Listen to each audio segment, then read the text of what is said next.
এই জিল্লু মাল দে।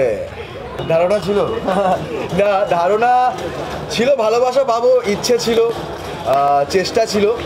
তবে থ্যাঙ্কস টু হৃদয় ভাই অ্যান্ড সাকিব স্যার অবভিয়াসলি যে ওটা এই স্বপ্নটা সত্যি হয়েছে।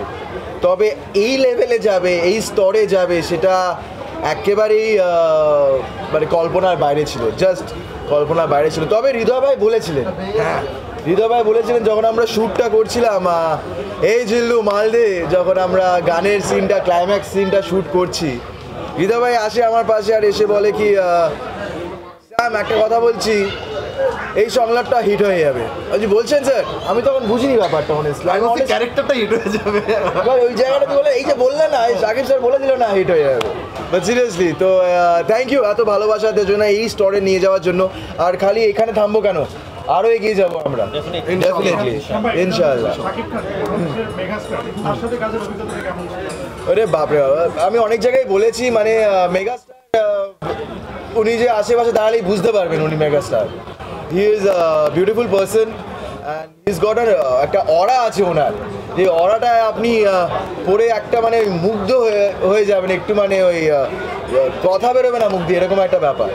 তো ওটা একটু ভাঙাতেও সময় লেগেছিল, তবে একবার ওটা ভেঙে গেলে উনি একজন খুব সুইট মানুষ, খুবই ছবির সাথে কাজের সাথে পুরো জড়িয়ে একটা যে অ্যাটিটিউড আছে ওনার, ওটা একটা শেখার জিনিস, অসাধারণ অভিজ্ঞতা।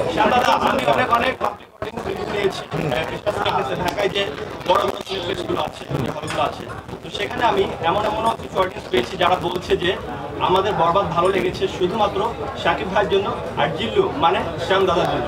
এই ব্যাপারটা আপনার কাছে কেমন লাগে, এই যখন মানুষ অডিয়েন্স এই কমেন্টগুলো করে বা এই রিভিউগুলো দেয়?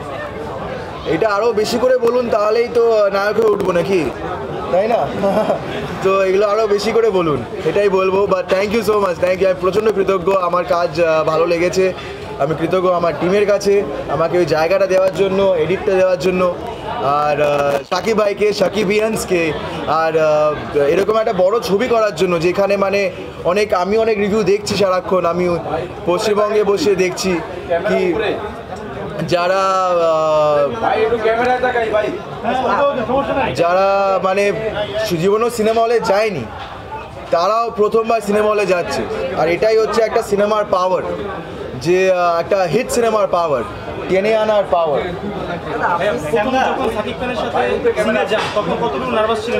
ওরে বাবা, প্রচণ্ড নার্ভাস ছিলাম, প্রচণ্ড, খুব বেশি নার্ভাস ছিলাম আমি। তাই জন্য একবার তার আগে দেখা করতে চেয়েছিলাম সেটে, শুটিং করার আগে।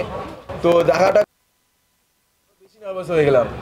তো কিন্তু উনি ওটা বোঝেন যে ওনার সামনে আসলে অন্য অভিনেতা, মানে যারা স্পেশালি আমার মতন যারা প্রথম এরকম একটা কাজ করছে, বড় কাজ করছে, তাদের একটা নার্ভাসনেস হওয়ার যে বিষয়টা, তো সেটাকে উনি ভাঙতে হেল্পও করেন। তো সেটা করেছেন, তার জন্য আমি কৃতজ্ঞ তার কাছে। আর তারপর তো বাকিটা ইতিহাস, জিল্লু, আরিয়ান মির্জা, আপনারা দর্শকরা যা বলছেন সেই ভালোবাসাটা ওনার জন্যই ফুটে উঠেছে অনেকটাই। অ্যাবসলিউট। বিষয় হচ্ছে বরবাদ সিনেমাটাতে আপনার ক্যারেক্টারটা এমনভাবে তৈরি করা হয়েছে, আপনার ক্যারেক্টার যে আবহাওয়াটা, মানে আরিয়ান মির্জা থাকলে শ্যামকে থাকতে হবে, শ্যামকে থাকতে হলে আরিয়ান মির্জাকে থাকতে হবে, এমন একটা বিষয় কিন্তু এটা ক্রিয়েট করছে। যে কোনোভাবে আমরা বলতে পারি যে আরিয়ান মির্জার অপোজিট, মানে ছায়াই আপনি, যেখানে আপনার ইশারা বা আপনাকে ছাড়া তার কোনো কিছুই হয় না। তো বিষয়টা কি, মানে যখন আপনি এটা প্লে করছিলেন, ক্যারেক্টারটা প্লে করছিলেন, একটা তো আপনার নিজের প্র্যাকটিস থাকে, প্রিভিয়াস মানে ইতিপূর্বে কোনো প্র্যাকটিস করেছেন কেনা, সেটার জন্য রিহার্সাল করেছেন কেনা? হ্যাঁ হ্যাঁ, একটা খুব ভালো বই আছে অ্যাক্টিং নিয়ে, অ্যাক্টর প্রিপেয়ার্স। সো অ্যাক্টরদের কাজটাই হচ্ছে প্রিপেয়ার করা। তো অ্যাবসলিউটলি প্রিপারেশন অনেক ছিল।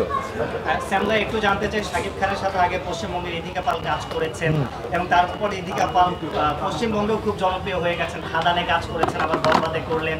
আপনি শাকিব খানের সাথে একটা কাজ করেন, আমাদের ফিল্মের সবচেয়ে বড় তারকা।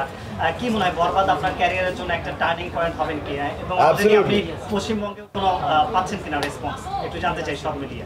পশ্চিমবঙ্গে মুক্তি নাও পেয়েও যা রেসপন্স পাচ্ছি সেটা মানে ভাবা যায় না, বাট আশা করি এটা টার্নিং পয়েন্ট হয়ে দাঁড়াবে। আপনারা সবাই যে এসছেন এটাই একটা প্রমাণ, আপনারা এসছেন সেটার জন্য আমি খুব ফার্স্টলি থ্যাংক ইউ সবাইকে। আর আশা করি এটা আবার হবে। তো এটা একটা কথা আছে না, শাকিব খানের সাথে যারা কাজ করে তাদের মানে একটা টার্নিং পয়েন্ট আসে।